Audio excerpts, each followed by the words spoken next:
ఏమి లేని ఎములాడలా ఓ రాజన్న ఏము యూసి ఎలిసినావో మా రాజన్న ఎందుకు ఎమ్లాడల్నే వెలిసిండో నేను ఇప్పుడు చెప్పబోతున్నా. అందరికీ నమస్కారం. మాది కరీంనగరం. నేను ఇప్పుడు కరీంనగర్కు 10 కిలోమీటర్ల దూరంలో ఉన్న నగునూరు అనే గ్రామానికి వచ్చాను. ఎనుకట ఇక్కడ వందల కొలది గుడులు ఉండేవాట. 4 నూర్ల ఆలయాలు ఉండేవి కాబట్టే ఈ ఊరికి నగునూరు అనే పేరు వచ్చిందని చెప్తున్నారు.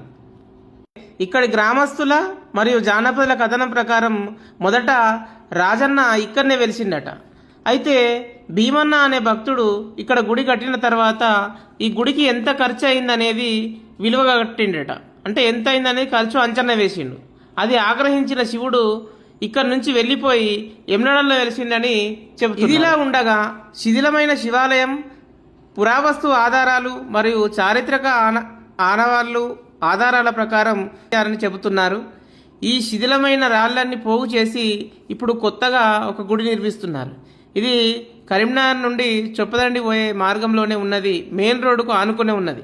ఇక సరిగా చెప్పాలంటే ఇది ప్రతిమ ఆసుపత్రి ఎదురుగానే నిర్మించబోతున్నారు.